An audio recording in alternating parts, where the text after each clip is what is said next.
کاش ہم واقعی نیک بن جائیں، اپنی آخرت کی فکر کرنے والے بن جائیں۔ دیکھیں قرآن مجید فرقان حمید کیا ہمیں بار بار جو یاد دلا رہا ہے۔ ایک بات یاد رکھیے، اس دنیا میں صرف ایک انسان ہے جو عقل مند لوگ کہتے ہیں جو تمہیں کامیاب کر سکتا ہے، وہ تم خود ہو۔ جب ہم اپنی اصلاح کی کوشش کریں گے تو ہی ہم اصلاح پا سکیں گے۔ قرآن کہتا ہے پارہ 30 سورہ شمس آیت نمبر 9 اور 10 میں ارشاد ہوتا ہے قد افلح من زکاہا وقد خواب من دساہا۔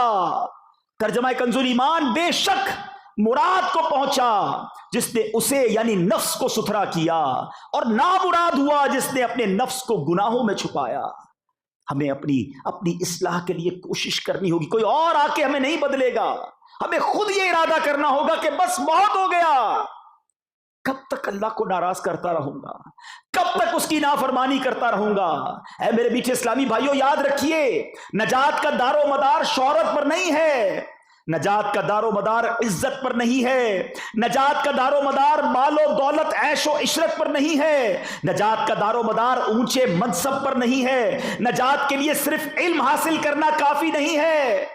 آخرت میں نجات کے لیے اپنی اصلاح کرنا بھی ضروری ہے۔ جو اپنی اصلاح کرنے میں کامیاب رہا انشاءاللہ اللہ پاک کی رحمت اور اس کے پیارے حبیب علیہ الصلوۃ والسلام کی شفاعت سے جنت کا حقدار ہوگا، اور مگر جو اس دنیا میں خود کو راہ ہدایت پر نہ لا سکا وہ آخرت میں بھی محروم اور نامراد ہی رہے گا۔ اے میرے میٹھے اور پیارے اسلامی بھائیوں، قرآن گویا ہمیں جھنجھوڑ رہا ہے، ہمیں بتا رہا ہے کہ ہمیں زندگی کو کیسے گزارنا ہے۔ سورہ بقرہ پہلے پارے کی آیت نمبر 44 میں کیا ارشاد ربانی ہوتا ہے؟ بسم اللہ الرحمن الرحیم أَتَأْمُرُونَ النَّاسَ بِالْبِرِّ وَتَنْسَوْنَ أَنفُسَكُمْ وَأَنْتُمْ تَتْلُونَ الْكِتَابَ أَفَلَا تَعْقِلُونَ۔ ترجمہ کنز ایمان، کیا لوگوں کو بھلائی کا حکم دیتے ہو اور اپنی جانوں کو بھولتے ہو حالانکہ تم کتاب پڑھتے ہو؟ تو کیا تمہیں عقل نہیں؟ کچھ لوگ ایسے بھی ہوتے ہیں جو دوسروں کو بھلائی کا حکم دے رہے ہیں۔ یہ آیت گویا ہمیں جھنجھوڑ رہی ہے کہ لوگوں کو تو بھلائی کا حکم دیتے اور اپنے آپ کو بھول جاتے ہیں، تمہیں عقل نہیں؟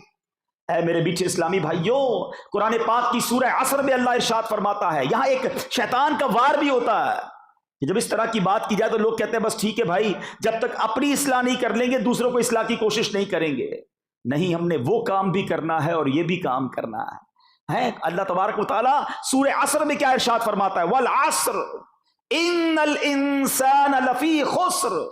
اس زمانے محبوب کی قسم، بے شک آدمی ضرور نقصان میں ہے، یعنی سارے انسان نقصان میں ہیں۔ جس میں دو قسم کے وصف ہوں گے، خوبیاں ہوں گی، وہ نقصان میں نہیں ہے۔ پہلی کیٹیگری کون سی بیان ہوئی؟ الا الذین آمنوا وعملوا الصالحات، مگر جو ایمان لائے اور اچھے کام کیے۔ یہاں اپنے اعمال کی بات ہو رہی ہے۔ پھر آگے دوسرا وصف خوبی کیا بیان ہوئی؟ وَتَوَاصَوْا بِالْحَقِّ وَتَوَاصَوْا بِالصَّبْرِ، اور ایک دوسرے کو حق کی تاکید کی اور ایک دوسرے کو صبر کی وصیت کی۔